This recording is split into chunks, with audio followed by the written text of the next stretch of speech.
The 80s. What a time to be alive. The sun was warm, the air was fresh, trends were starting to happen, and things were starting to change.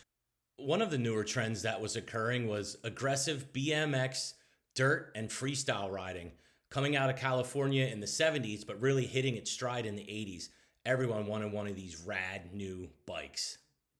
With the lack of internet, one of the only ways that young kids like myself could find out about some of the rad new trends that were occurring was, of course, TV, music, movies, but probably the best way was magazines. Magazines were huge back then. One day in sixth grade, while sitting in the library, I was reading Grapes of Wrath, or was it Great Expectations? Oh, no, it was BMX Plus magazine. And I came across this ad, and I was hooked instantly. This is a perfect ad to catch the attention of a young kid who's full of testosterone and looking for an outlet. Look at that ad. That thing is tough. That bike looks awesome. The dude looks awesome. He's standing in front of a tough Tyrannosaurus Rex. Everybody I knew that had a bike, their bikes were either black or chrome. I never saw some of the colors of some of these new bikes that were coming out. Look at that orange bike with white wheels. And the ads that they put out for these bikes just made them look so cool. Like everybody wanted to have one of these things. No one else had bikes that looked like this. One of the other things you could learn about in these magazines were contests. I mean, there were no contests anywhere near where I lived, but one time I turned on ESPN in the middle of the day and I happened to see this. And I just thought it was so rad. I mean, I could do a bunny hop, I could do a wheelie, a burnout, but some of the tricks these guys were doing just defied logic, defied physics. And I was like, I got to get one of these bikes and I got to do what these guys are doing. It's so rad. I want to thank Stunta Biker for posting this because he really captured the mood and the tone of the 80s. Like I said, you didn't really see anyone doing triple backflips or front flips or flares or anything like that. It was mostly ground tricks, but it just looked so rad. And it was really cool because they all had like a uniform, just looked dangerous. And I wanted to be one of these guys. I mean, I was already a metalhead, but I was looking for something even more crazy. I mean, that's what you do to get the chicks, right? You ride your bike backwards, you flip your handlebars around. I mean, that's what always worked in the movies, right?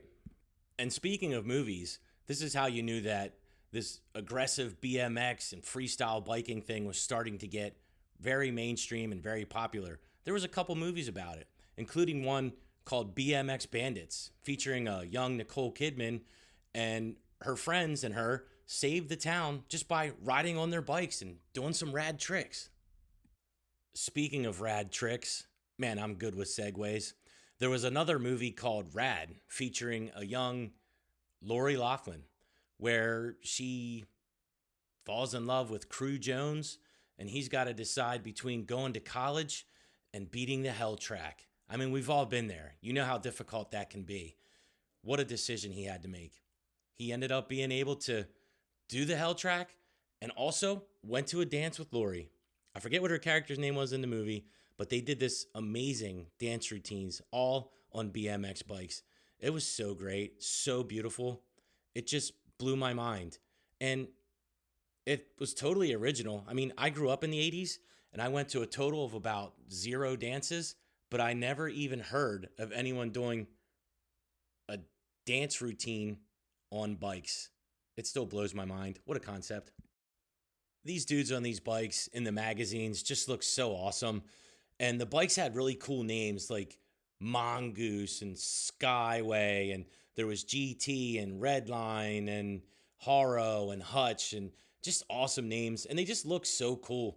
Everybody wanted one of these bikes and you can't blame them. I mean, they were just so rad, from the powder coating to the slick paint to the colored mag wheels, the names of the bikes, the way the seat sat, the way the handlebars were flared out just a little bit in the front.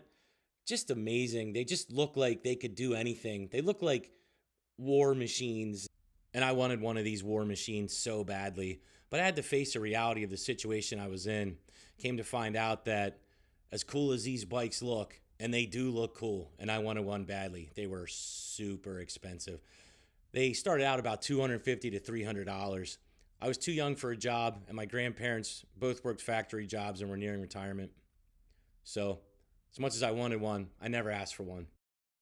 By now, this new trend was getting huge, and it was infiltrating everything from shoes and sneakers to shirts to watches, just anything you could think of that was slightly involved with fashion. People were really into the gear. The dudes themselves, I would say, were pretty unknown, pretty nameless.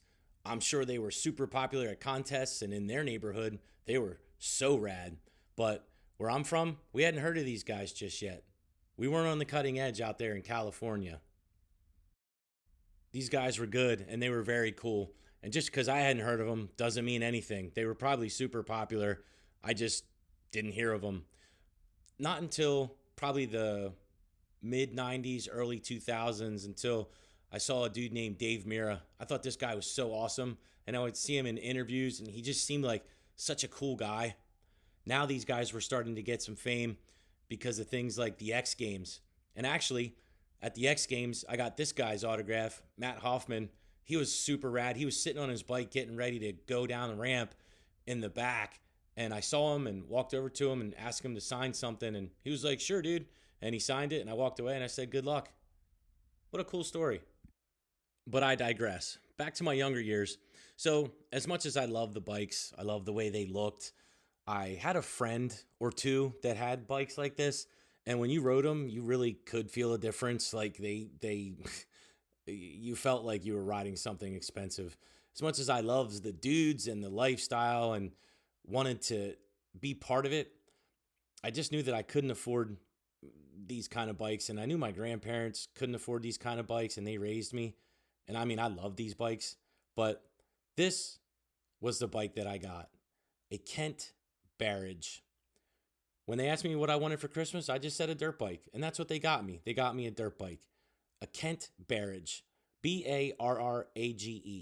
And I called it a Kent Barrage for about 15 years until I come to find out that Barrage actually spells barrage. And that sounds so much cooler than barrage, which reminded me of like a beverage trucking company or something. So this was a bike they got me, and I loved it. It was perfect. It never broke down. I never had any problems.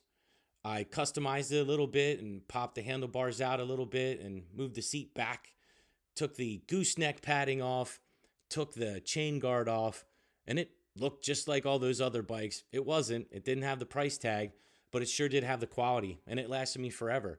I have some of the best memories of my life from this bike.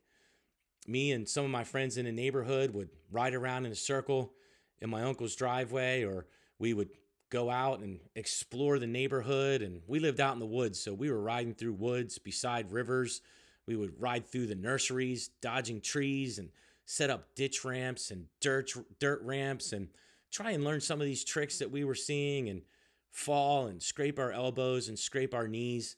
But we always had a blast. Even if we were just riding around in a circle in my uncle's driveway, it was just fun. We would laugh, we would joke around, we would make fun of each other, and we would just sit and talk. We would start early in the morning, and we would not go in until nighttime. And some of the best times of all of our lives. And we were all different. There was some dudes, there was some chicks, but we always had fun together riding our bikes. And that's one thing that bikes will give you. They'll give you friendships. They'll give you freedom. They'll give you the ability to explore. They'll give you an identity, an individuality. They also help you to get in shape. I got in really good shape once I got my bike because I would ride it all the time. And we just had lots of fun. And that was the story, having fun. That was the main thing. It wasn't about looking a certain way or acting a certain way or dressing a certain way. We were together, we were having fun, and we were free.